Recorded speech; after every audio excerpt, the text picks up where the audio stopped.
There are at least 3 ways to build most EDH decks. Apes together strong. Rocket go to moon. Fun!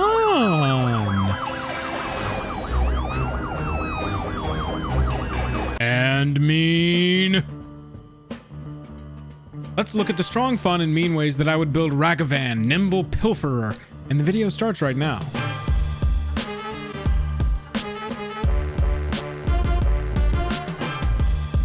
Special thanks to our Patreon supporters who power our channel. Check out our Patreon for monthly giveaways, exclusive content, and even a starring role in our fan fight series. Link in the description below. Hello and welcome to the day. Thank you for spending your time with us. Welcome back to another episode of Jake and Joel Are Magic. I am Joel. Today we're going to talk about the commander Ragavan and the 3 ways that I would build this mono red monkey. But before we get into it, if you would, consider hitting that like button if you like the video by the end of it. Hit that dislike button if you don't. Let's take a look at this commander. Ragavan, Nimble Pilferer, 1 red, legendary monkey pirate. It's a 2/1, and whenever Ragavan deals combat damage to a player, you create a treasure token and you exile the top card of that player's library. Until end of turn, you may cast that card, and it's got dash for 1 red and 1 other, which means you can play it for its dash cost, it gains haste, and then you return it to your hand at the end of the turn. Ragavan is a very cool commander. I think for a 1 mana commander, it's going to be overlooked a little bit. I think that there is a lot of value here, even though it's only mono red. I mean, basically on turn 2, we're guaranteeing ourselves a treasure token. There's not going to be a lot of games in Commander where there's no open route to get some combat damage across just so you can create that treasure token. So you've sort of got this ramp in a mono red deck built right into your commander, which is just huge. As for the strong, fun, and mean ways that I would build Ragavan, for the strong way, I would say let's go with this impulse draw that exile the top card of a player's library until end of turn you can cast it. And let's lean into the treasure. For the fun way, we see the type line pirate in there, so let's build mono red pirates. And for the mean way, I want to ramp really quickly with Ragavan's ability and go with a Punisher burn and just try and burn everybody down all at once. For impulse draw and treasure, let's start with treasure and start with Goldspan Dragon. This is exactly what we want to be doing. 2 red, 3 other for a 4/4 dragon with flying and haste.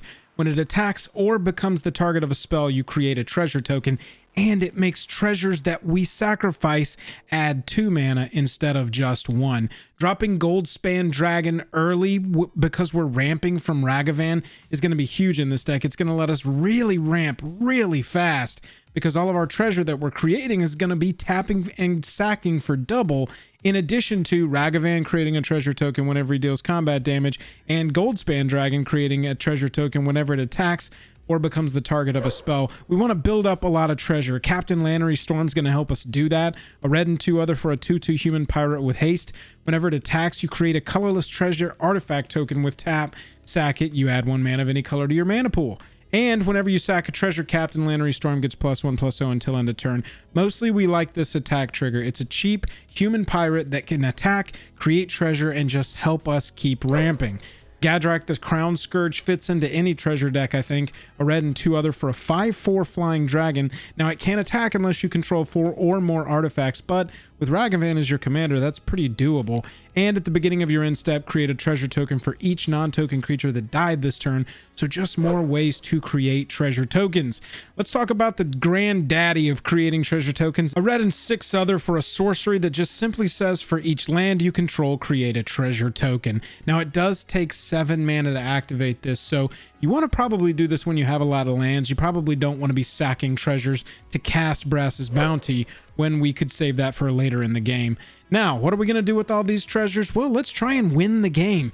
Hellkite Tyrant, 2 red, 4 other for a 6/5 flying trampling dragon.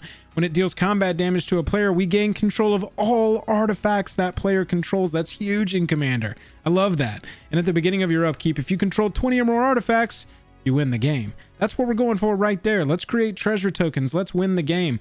Let's ramp out and really just burn our opponents down. Now, when we're ramping and burning our opponents down, we're going to run out of cards in our hand. So we have to lean on that second ability of Ragavan, that impulse draw, exiling the top card of a library and being able to cast that until end of turn or until end of next turn. One of the biggest cards that's going to let us do that is Jeska's Will. 3 mana for a sorcery. You choose one, and if you control a commander as you cast it, you can choose both, which is add a red for each card in target opponent's hand, or exile the top 3 cards of your library. You may play them this turn. So we're going to keep our hand full. I'm going to put hand in air quotes because this is all impulse draw. It's going to get exiled and you need to cast it as quickly as you can. Urgy, God of Storytelling, is a 3-mana 3/3 god. Whenever you cast a spell, you add a red, and until end of turn, you don't lose this mana as steps and phases end. And we don't really care too much about the front of this card. What we want is the back, and that's Harnfell, Horn of Bounty, 5 mana for a legendary artifact. You can discard a card to exile the top 2 cards of your library, and you can play those cards this turn. This is enormous. If we draw a card off the top of our library that's like a land or something we don't need, some ramp that we wanted earlier in the game, we can just discard it to get the top 2 active for casting this turn. Harnfell is such a house and can really keep you in long games as a mono red deck, which is something that's going to be difficult to do. You have the potential to burn out.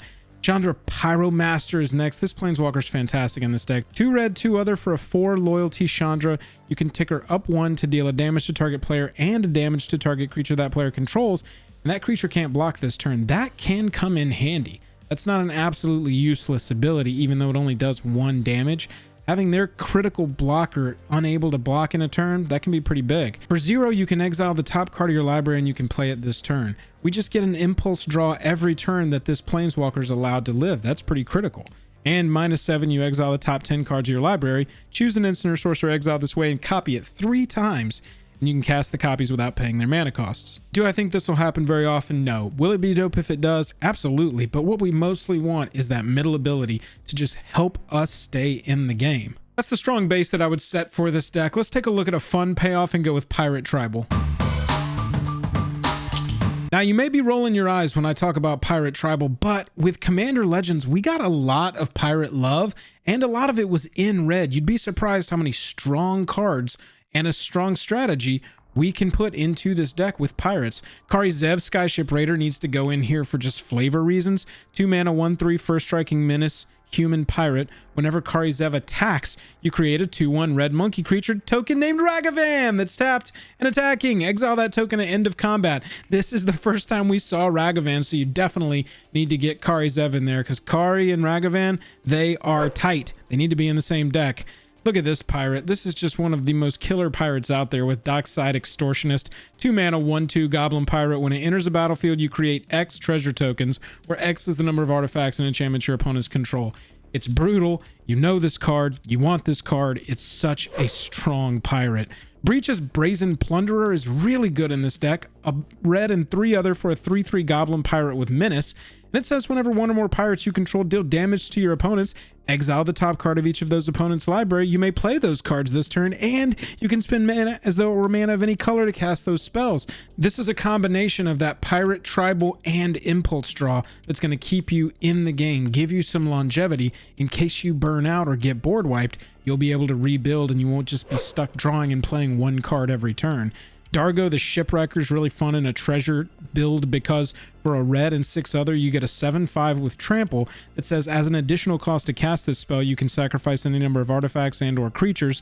This spell costs 2 less to cast for each permanent sacrifice this way and 2 less to cast for each other artifact or creature you've sacrificed this turn. So this is a real quick 7/5 with Trample that you can get onto the battlefield if you've got treasure tokens being produced and you're running a 1-drop or 2-drop that will be creating treasure tokens for you pretty consistently, so you're going to be able to play that pirate. Coastline Marauders is a 3 mana 0/3 with Trample. Whenever it attacks, it gets +1/+0 until end of turn for each land defending player controls. Absolutely ridiculous. It does have Trample, so it's a great like one-shot hit.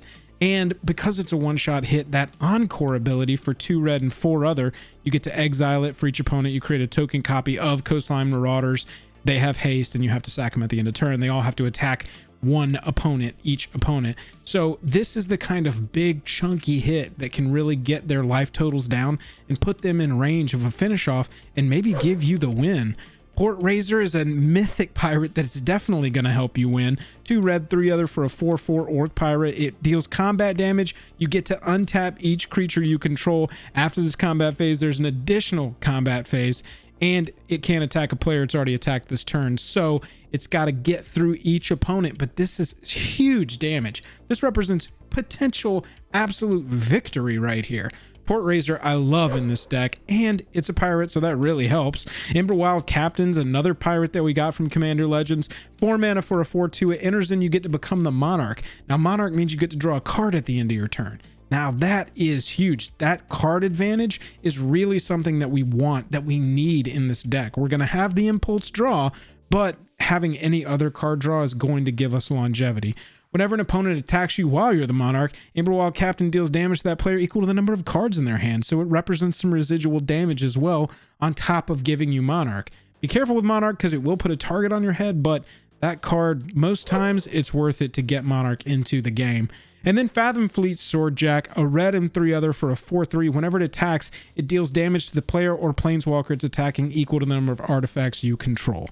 Now, in a treasure deck, this is absolutely huge. You can just ace a planeswalker. You can deal a lot of damage to a player on an attack trigger if you've got a ton of treasure tokens.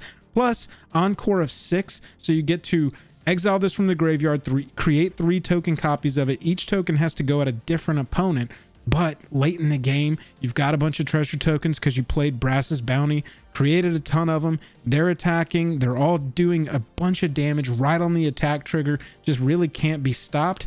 Fathom Fleet Swordjack is great. So that's the fun way that I would build Ragavan, and I think it could actually be a really strong strategy as well. Make sure you go check out my How to Build Tribal EDH video on the channel. There's a lot of stuff in there specific to individual colors that are general across any tribe. So for Pirate Tribal, you're going to have a lot of great cards in that video that you can add to this deck that are both red and colorless and are really going to help you get there.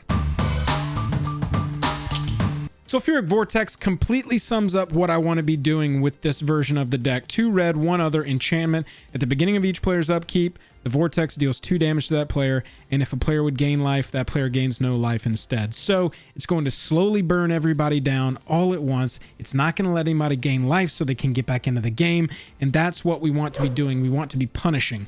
Price of Progress punishes non-basic lands, a red and 1 other for an instant speed. It deals damage to each player equal to twice the number of non-basic lands that player controls. Obviously, a monocolor deck, it's not going to punish as hard as a 3 or 4 color deck, but that one opponent in the pod that's playing 4 colors, Price of Progress is really going to do a lot of damage to them. Earthquake is a great way to spread the love and deal a lot of damage to everything. A red and X for a sorcery deals X damage to each creature without flying and each player straight up. Just burn everybody down. Mana Barbs, holy crap. You want to put a target on your back? Play Mana Barbs onto the battlefield. Speaking from experience, 1 red, 3 other enchantment. Whenever a player taps a land for mana, it deals a damage to that player. This is just how to get the game over quickly in one easy step. Doctors hate this secret. Mana Barbs, play it. Your opponents are going to hate you. The games don't get over quick though, and you can all reshuffle and go to the next match. Spell Shock is another enchantment that just deals residual damage, a red and 2 other. Whenever any player successfully casts a spell, Spell Shock deals 2 damage to him or her. Brutal. I just love Spell Shock. I kind of love decks like this. Jake does too. One of Jake's favorite decks is Karavek, and he plays it as this red-black Punisher group slug deck, exactly like we're trying to build right here, but with cards like Havoc Festival and Wound Reflection because he's got access to black. Heartless Hidetsugo is 2 red, 3 other for a 4/3 Ogre Shaman. You tap the Heartless Ogre Shaman here and it deals damage to each player equal to half that player's life total, rounded down. We're burning everybody down at once. We want to be at the top of the pile at the end of it, but we want to get everybody down low, quick. And if we have to take some damage in the meantime, we don't care too much.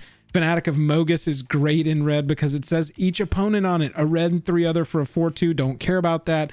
We like the ETB. When it ETBs, it deals damage to each opponent equal to your devotion to red. That is the number of red mana symbols that appear in permanents you control. Fanatic of Mogus is the red finisher. It's one of the red finishers. I love this card, and it definitely belongs in a deck like this. Furnace of Wrath, let's get a little crazy. You know, we've got Sulfuric Vortex. We've got all this damage going around the entire battlefield. Everybody's taking it.